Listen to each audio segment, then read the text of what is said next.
Hello everyone, my name is Adrian, and I'm a software developer from San Francisco. My family didn't give me a funeral, they gave me silence. The moment I stopped financially supporting my sister, my parents declared I was dead to them. And for the first time in my life, I truly felt alive. Have you ever just sat and watched your bank account bleed out like a dying animal? That was me at 30 years old, staring at my phone as my savings vanished again.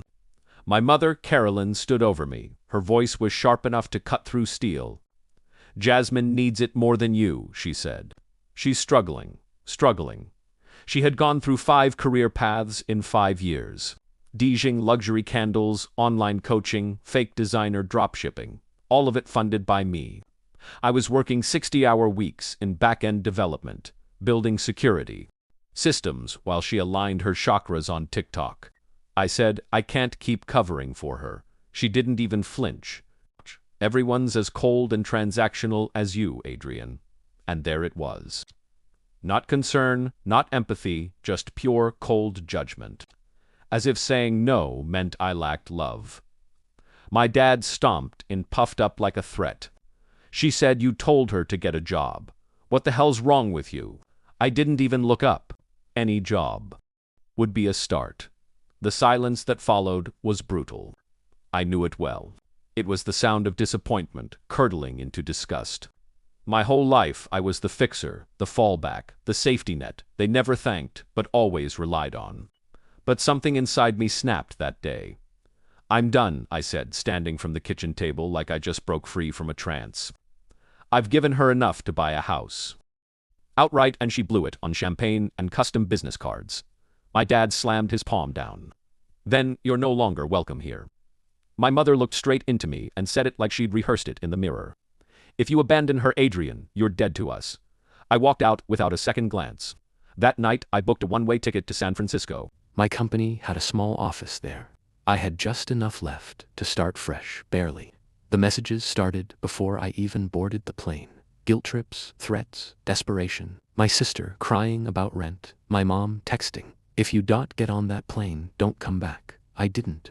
In San Francisco, I poured everything into a side project I've been developing for years. It became a prototype, then a product, then eventually a business. 2 coworkers from the office joined me. We co-founded a startup focused on digital security. No investors. At first, just code, sweat, and time. Nights blurred into mornings. But we created something real, and one day it happened. Front page of a major tech site.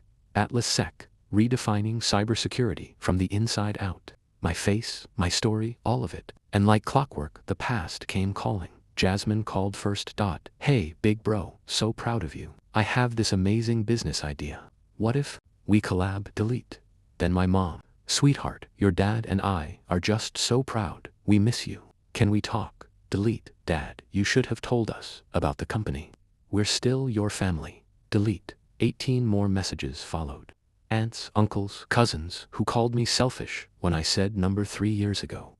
Now they wanted to celebrate my brilliance, wanted to catch up, to reconnect.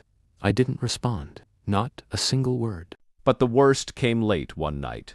A call on my landline, a number only a few people had. "Hello, sweetheart." My mother's voice was syrupy and soft. The tone she used when she wanted something. "Took forever to get this number from your cousin." I stayed quiet. "Jasmine's in trouble," she whispered. "She's in deep. Owes money to dangerous people. She needs 75,000. You could fix this." There it was. Success hadn't changed. It just changed what they wanted from me. "No," I said, "this ends with me. She's your sister, and I'm your son, but you buried me 3 years ago. Stay consistent." Then my father got on the line. "We're flying out there."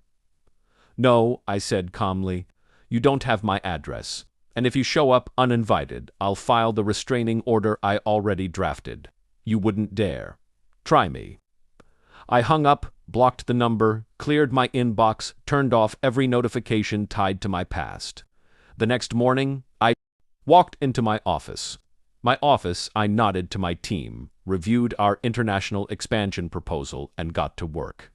Real work, real success, no scams, no family drama, just the business I built with my own hands. Later that day, my friend David stopped by, the only person who supported my move from day one. "You good?" he asked, holding up a coffee. I showed him my phone. Blocked numbers, voicemails, deleted messages, left unread. "I'm protecting my peace," I said. He smiled. "Man, the old you would have folded." "The old me didn't know what I was worth," I said. "The old me thought love meant enabling. That family meant unlimited access. That being needed was the same thing as being loved, and the new you." I looked out the glass wall of my office, down at the city I now called home. The new me knows that real love doesn't demand you go broke to prove it. That night, I deleted the rest of the voicemails. Unlisted, unopened, unbothered. Because the people who stood by me when I had nothing, the friends, the co-founders, the ones who cheered without asking for a cut, they're my real family now. I'm not the ATM. I'm not the fixer. I'm not the fallback plan. I'm just Adrian. And for the first time in my life, that's more than enough.